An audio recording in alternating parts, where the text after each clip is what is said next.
Good afternoon, everybody. It is All Sports Seattle. Your boy Kyle Teagues here on the mic, and we got some fun stuff to talk about today. So let's get right into it. First off, I wanted to start off by recapping the yesterday's doubleheader, the Detroit series. As far as the games go, nothing crazy. Won both of them, but there was some fun stuff to talk about.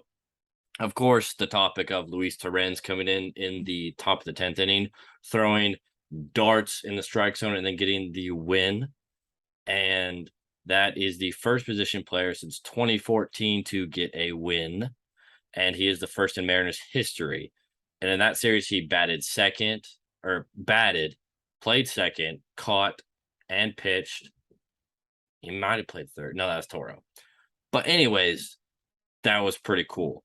The Mariners kind of just casually won and did what we all wanted them to do, show that the Tigers are just not a good baseball team. So that's just what needed to happen. I'm glad that we could show them. I mean, the games did go to extras, but I mean, as a whole, we threw out not our best lineup. We were kind of just scrambling around. I mean, it was through Sheffield and Flexion, who hasn't pitched a game in over about 2 months. But as a whole, still won. Kyle Raleigh hit his 27th home run of the season, broke the franchise record for Mariner home runs, did that yesterday. He's just an all-around stud. Haniger has hit a home run in two straight games or 2 straight days. I don't know if it was 2 straight games because that doubleheader, but having a hot Mitch Haniger is going to be very nice if he can continue to play like this. So let's just hope that he goes in there and keeps on playing like this because this man has been swinging pretty good. Toro had a really good second game and a game today. I mean, he's been seeing the ball well, which is, I mean, it doesn't matter when he gets hot. It's a matter of him getting hot now, which is kind of cool.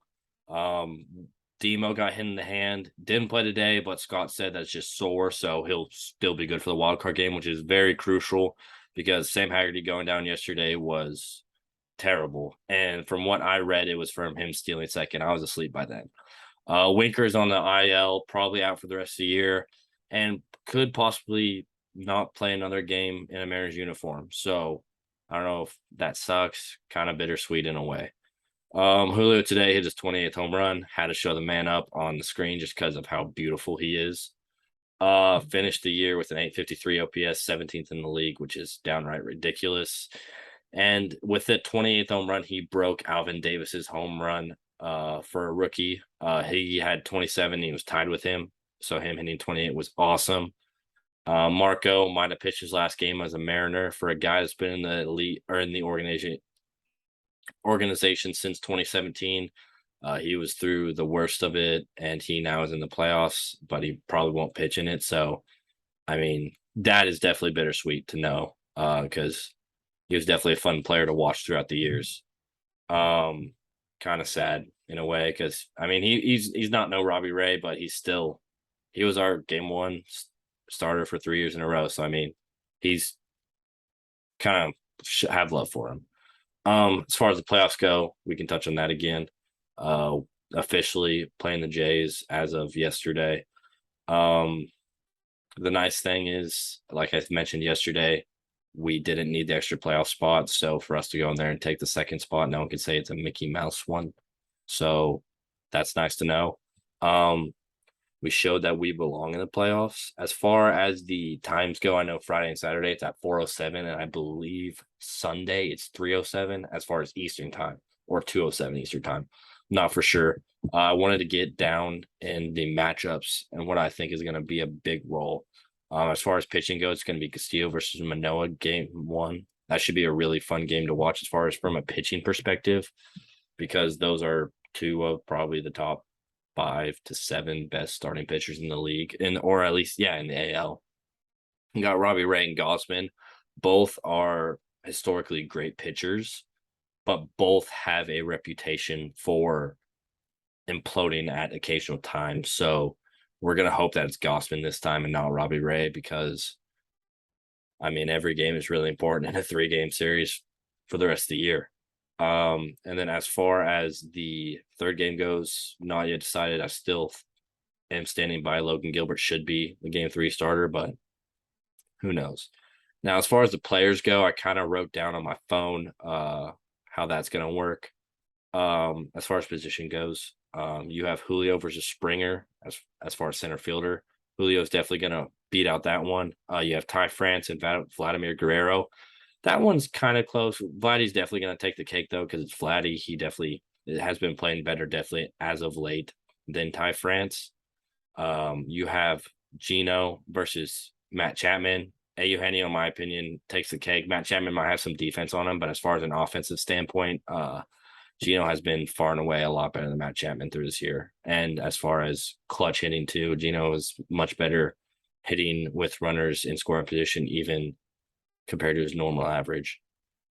JP and Bo Bichette. Bo Bichette has probably been the best hitter since the beginning of September. So of course he's going to take the cake. JP definitely has him on defense though. Bo Bichette has not been good on defense at all. So at least we have that. And then Kelenic in Merrifield. Kelenic is going to be a very big piece to how our wild card matchup ends up because as you can see, I think it's a 3-3 tie. You got Julio and Gino versus Guerrero and Bichette, or a 2-2 tie.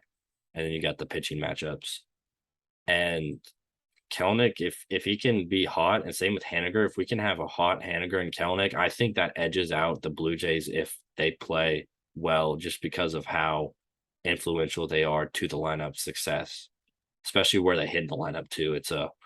Kelenic, I'm probably gonna peg him around 7 or 8, and Mitch is gonna be 3 or 4. So I mean, pretty big spots to fill, get momentum going, start off innings, going to be pretty important. And then the nice thing is the best 2 pitchers that we are facing, as far as Gosman and Manoah go, they're both righties, so we don't have to worry about hitting against any lefties. For some reason, we've struggled against hitting lefties this year, which doesn't make a whole lot of sense, but we don't have to worry about it. And to end up the show today, I kind of wanted to talk about Twitter and what's been going on about Twitter, because Twitter's been a very hot place to talk about playoff baseball because it is the playoffs. When you see a lot is nice to see is you see a lot of teams pulling for the Mariners and Phillies.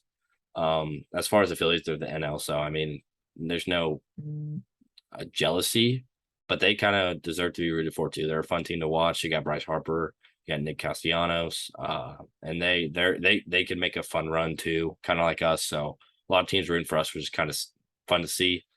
We really need to hopefully win the wild card so we can bring playoff baseball to Seattle. I could not imagine what that home field would be like. I wouldn't be able to experience it because I don't live in Seattle anymore, but that would be pretty cool to see. Houston is going to be probably the toughest team we face if we make a deep playoff run, depending on how the NL goes. If we end up in the World Series and we face the Dodgers, of course, the Dodgers are the best team in baseball, in my opinion. But we haven't had Castillo against Houston a majority of the season. So that's going to be a big role. And if Houston is a very beatable team at the end of the day, I mean, they are still a very good ball club, but it's not like they are leaps and bounds better than us. They are the better team, but they are not a third grade team versus a high school team. I mean, it is still major league quality teams that are both in the playoffs. So, I mean, it's not like they're just going to walk away with it, or at least they shouldn't. We should still put up a good fight. So if we can get through Houston and play the Yankees or whoever, I mean, there's no telling what this team can do.